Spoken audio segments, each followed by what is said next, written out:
In this video, we'll be talking about the complex numbers.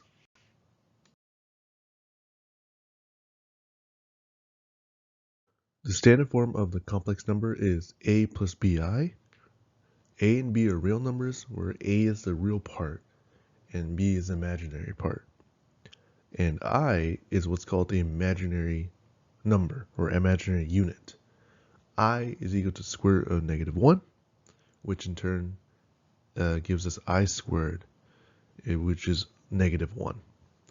And then if a is 0, the complex number is a pure imaginary number. And if b is equal to 0, the complex number is a real number. We want to write each number as a product of a real number and I. So we have square root of -25. We can first rewrite it as square root of -1 times square root of 25. Because rules of radicals is if we have two roots, we can multiply the insides together. Now, we know square root of -1 is I, so we can rewrite that as I, and we have square root of 25. But we want to look at a radical now, square root of 25. We actually know the square root of 25 is actually 5, so we just simplify this as 5i, and that would be our answer. If you look at the example here of square root of -48, so first thing we can do is we can rewrite this as, using a product rule for radicals, as square root of -1 times square root of 48. But we know that the square root of -1 is the imaginary number I, so we can rewrite this as I square root of 48. Now, 48 is not a perfect square, but we can simplify it. We can think of 48 as 16 times 3, and there'll be a reason why I picked 16. So let's write this as I square root of 16 times 3. Now, let's write the square root as another product rule for radicals. So I square root of 16 times square root of 3. Now, the reason why we use 16 times 3 is actually 16 is a perfect square. The square root of 16 is just 4. So that simplifies to just 4i.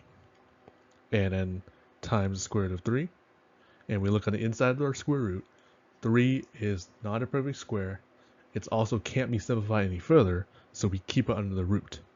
So square root of -48 is equal to 4i times square root of 3. So a common mistake students tend to have when they're trying to multiply radicals is their first instinct is just multiply straight away. So what they would try to do is they would just multiply -4 times -4 gets us square root of 16, which is equal to 4. But that's actually not the correct way to do it. What we have to do first is transform each radical into a product of radicals. So because we have negatives on the inside, we want to first write this as square root of -1 times square root of 4 times square root of -1 times square root of 4, and I'm kind of going to separate them with parentheses for now. Then we want to turn square root of -1 into I,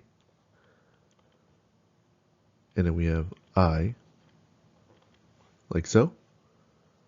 And then what we want to do now is when we multiply, there's a couple ways we can do this. We can, because we know the square root of 4 is 2, we can take a square root right away, or if we keep it, we would multiply these as they are. So when you want to multiply, you multiply in like terms.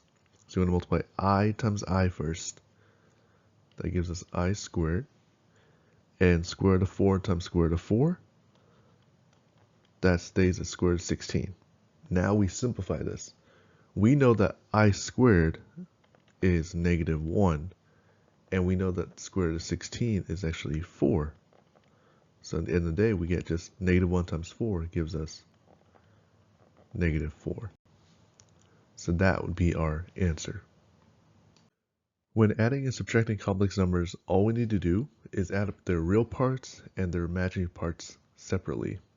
So when we look at this example here, find the sum 2 plus 4i plus negative 3 plus 2i. So we want to identify that the real parts are the 2 and negative 3, and the imaginary parts is 4 and 2. So when we add them, we simply just say we have 2 plus negative 3 plus, and then put parentheses here, 4 plus 2i. So I grouped up my real parts and then my imaginary parts. And all we gotta do now is combine them. So we know 2 plus negative 3 is negative 1, and then 4 plus 2 is 6. So we get negative 1 plus 6i, and that is our sum. Same rules apply when we're finding the difference, but the difference for difference is that we have to actually distribute that negative into that second complex number. So this negative will distribute into both 3 and negative 2i. So we can rewrite this as the first complex number stays the same, 5 minus 4i, but then now we have a minus 3 plus 2i, like so. So again, just before, we combine our real and our imaginary part. So we would have 5 minus 3 plus, now I'm going to write this as negative 4 plus 2i. 5 minus 3, we know is 2. And then negative 4 plus 2 is negative 2 times that I gives us negative 2i. When multiplying complex numbers, we want to think of them as binomials, so we can use a distributive property to expand the product of complex numbers. For this example here, we're going to find the product of 3i times 2 plus 4i. So as stated, we can distribute this 3i inside of our parentheses here. So 3i times 2 gives us 6i, and then 3i times 4i is 12i squared. But if you remember, I squared is equal to negative 1, so we can rewrite this as 6i plus 12 times negative 1, and we know that's negative 12. But if we want to write it in a plus bi form, let's put the negative 12 first and put the 6i afterwards. And that is the formal way to write a complex number. To find the product of these complex numbers, because there are two binomials, we want to actually use the FOIL method that we are familiar with. So when you're multiplying this, you would do first, so you do 3 times negative 2, outer 3 times 3i, inner 2i times negative 2, and last 2i times 3i. So 3 times negative 2 gives us negative 6. Outer is 3 times 3i, gives us 9i. Inner 2i times negative 2 is negative 4i. And lastly is 2i times 3i is 6i squared. Now we want to simplify, combining like terms if we can. So 9i minus 4i is 5i. But 6i squared, I squared as mentioned before, is negative 1. So it actually becomes 6 times negative 1, which we know is a negative 6. So negative 6 plus 5i minus 6. And then combine the negative 6's, gives you negative 12. So we have negative 12 plus 5i. And that right there is our product. Now we want to talk about what's called a complex conjugate. So every complex number has a complex conjugate. So if we have a complex number of a plus bi, its conjugate is a minus bi. So the sign in between the real and the imaginary switch. A property of complex conjugates is the product of a complex number and its conjugate is a real number.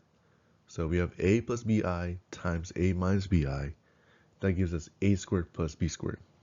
So that can actually be shown by this example here. So if we were to find the product, just like the last question, we want to FOIL. So again, we do first, outer, inner, and last. So we do that. 2 times 2 is 4. 2 times negative 3i is negative 6i. 3i times 2 is positive 6i. And then 3i times negative 3i is a negative 9i squared. So if we combine like terms and simplify, we notice that the 6i's cancel each other out. We have 4, but then we have negative 9i squared. So that actually is positive 9, because negative 9 times negative 1 would be positive 9. So if we stop here before we add them together, you can notice that 4 is actually 2 squared, and 9 is actually 3 squared. So this is essentially our a squared, and this is our b squared, because a and b would be the 2 and 3 respectively. So then our last step to finally simplify them is just add up 4 plus 9, and that gives us 13.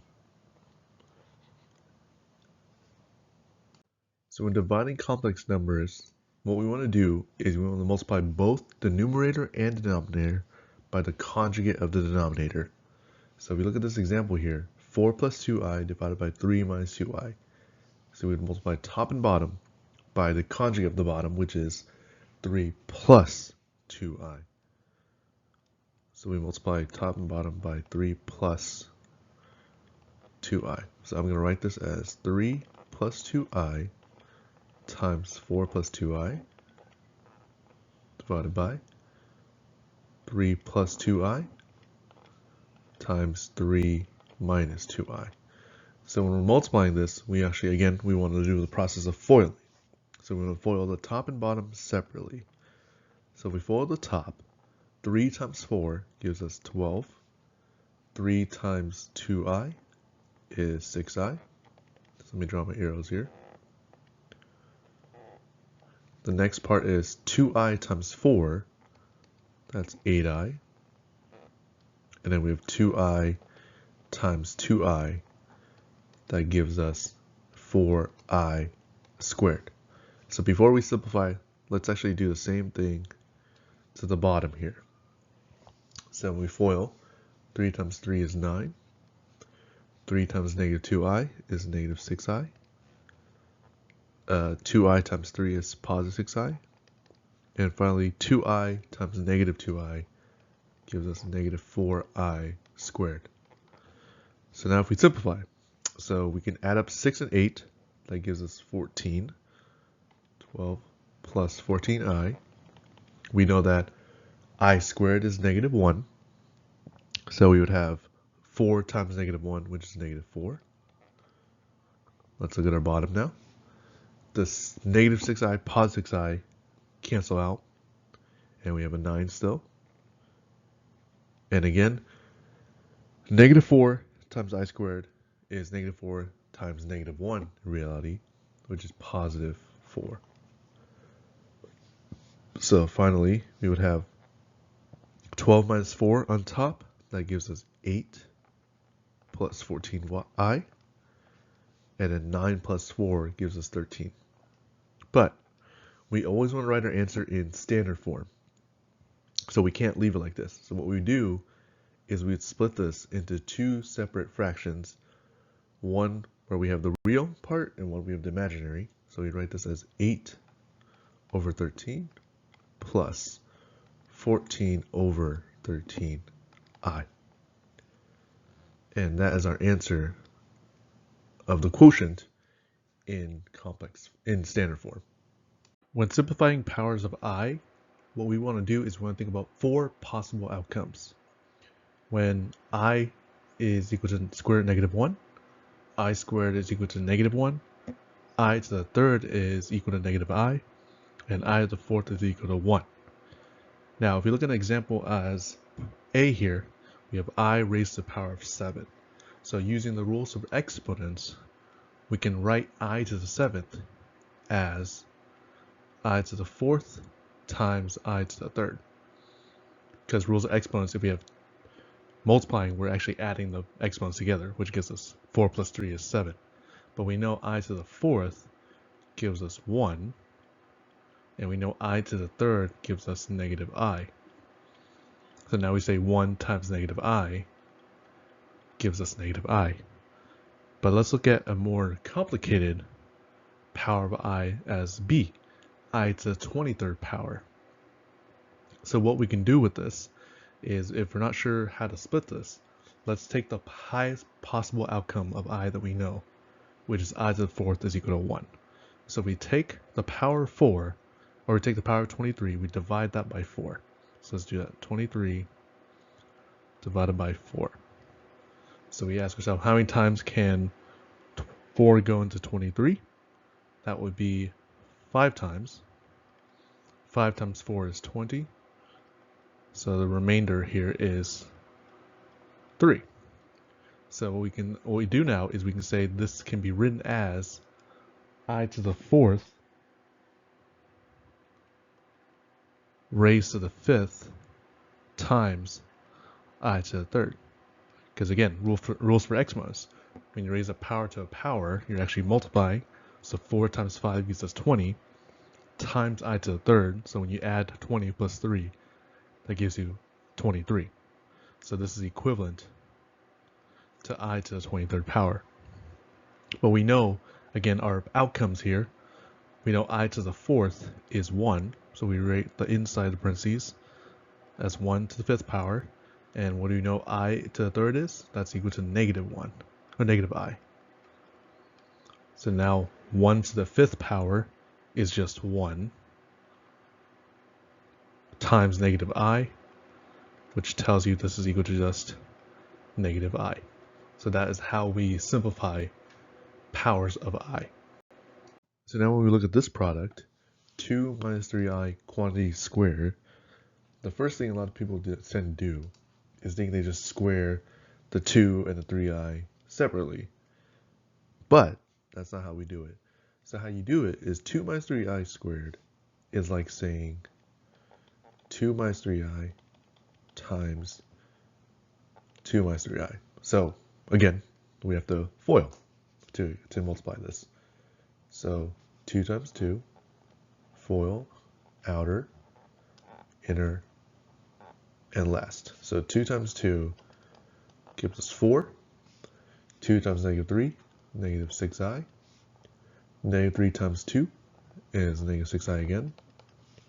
And then negative 3i times negative 3i is a positive 9i squared. So combine like terms to simplify. So we have 4 minus 6i, 6i, that's minus 12i. And then 9i squared is actually 9 times negative 1, which is negative 9. And then we combine 4 minus 9, negative 5i, or negative 5 minus 12i. And that will be our product. When multiplying more than 2 complex numbers, we would want to multiply them in pairs of 2. And the order doesn't really matter because multiplication is commutative. So because of that fact, we can multiply any pair that we want. However, if you look at this example here, 2 minus 3i times 5 plus 2i times 2 plus 3i, if you notice, 2 minus 3i and 2 plus 3i are actually conjugates of each other. And as mentioned before, if we multiply conjugates together, we actually end up getting a squared plus b squared, which makes it simpler to multiply, right? So let's do that. Let's rewrite this product as 2 minus 3i, so we group up the conjugates together. 2 plus 3i, and just write the 5 plus 2 at the end here. So if we multiply the first two, we would have 2 times 2, which is 4. 2 times positive 3i, that's 6i. Negative 3i times 2, minus 6i. And negative 3i times positive 3i is negative I squared. And we did that by foiling. So group these two, and I'll put the 5 plus 2 at the end here. So before we do anything, we're going to simplify. We know that 6i and negative 6i cancel, and we know that I squared is negative 1. So we can write this 4 minus 9 times negative 1, 5 plus 2i. But negative 9 times negative 1 is a positive 9, so really just doing 4 plus 9, which gives us 13. So 13 times 5 plus 2i. So we simplify to just 13. All we got to do now is distribute the 13 into the parentheses. So if we do 13 times 5, that should give us 65. And then 13 times 2i gives us 26i. And that will be our answer to the product. So it doesn't really matter the order, but sometimes some questions will be set up in a way where you notice, oh, we have conjugates. So when you multiply conjugates, you're basically just simplifying to just one term, in this case 13, and it makes it easier to multiply that last binomial complex number. We have another example where we want to find the quotient. So just like before, we want to multiply top and bottom by the conjugate of 3 minus 5i. Let me multiply it by 3 plus 5i. So I want to write this as 5 plus 2i times 3 plus 5i, and then 3 minus 5i times 3 plus 5i. So now what we do is we FOIL both the top and the bottom respectively. So first one, 5 times 3 gives us 15. 5 times 5i is 25i. 2i times 3i is 6i. And then 2i times 5i gives us 10i squared. Now let's do the same thing to the bottom. So the bottom, again, we get two conjugates multiply each other. Should give us a squared plus b squared. So not 3 squared is 9. And then 5 squared is 25. And then we can still establish that by doing foiling. But I'll leave it 9 to your discretion. Now what we gotta do now is simplify the top. So we can add up 25 and 6, that's 31i. And we know that I squared here, 10i squared, is 10 times negative 1. So 15 plus 31i minus 10 now. Over, now if we add up the bottom, 25 plus 9, that gives us 34.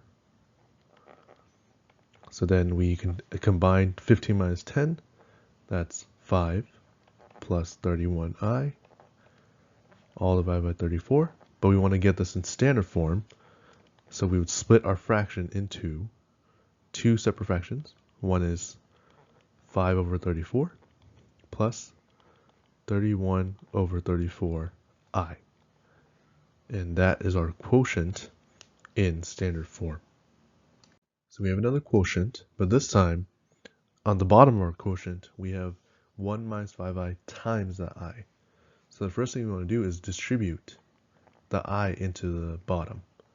So the top stays as 2 plus 2i, but if we distribute this I, we would get I times, minus 5i squared, which we can then simplify as 2 plus 2i over, so I squared is negative 1, so negative 5 times negative 1 is a positive 5. So I'm going to write it as 5 plus I, because I kind of want to write it in standard form. So we can see clearly now to multiply with the conjugate, our conjugate will be 5 minus I. So it's always good to write the real part first before the imaginary so that we can clearly see what the conjugate would be, where the sign would change in the middle. So now, if we multiply, we rewrite this as 2 plus 2i times 5 minus I. Same thing on the bottom. 5 plus I times 5 minus I. So if we FOIL the top, 2 times 5 is 10. 2 times negative I, negative 2I. 2I times 5I is 10I. And 2I times negative I is negative 2I squared. Bottom, again, rules for conjugates. A plus bi times a minus bi will become a squared plus b squared. So a is 5, so 5 squared is 25. And our a here, so there's no, the coefficient in front of the I would be 1. So 1 squared would just get you 1. Again, can still be accomplished by foiling if you need to. Now we simplify the top. So we have negative 2i plus 10i, that's 8i. 10 plus 8i. And then we have negative 2i squared is like saying negative 2 times negative 1 gives us a positive 2. And then we can add the bottom as 26. So combine like terms on top. So we have 12 plus 8i over 26. Now we want to write in standard form. So we split our fraction into 12 over 26 plus 8 over 26i. But you always want to simplify your fractions. So we notice that 12 over 26 can be reduced by dividing by 2 top and bottom. Gets you 6 over 13. Same thing for the 8 over 26. If we divide by 2, we get 4 over 13i. And that is our answer in quotient, or it's our answer in standard form. Thank you.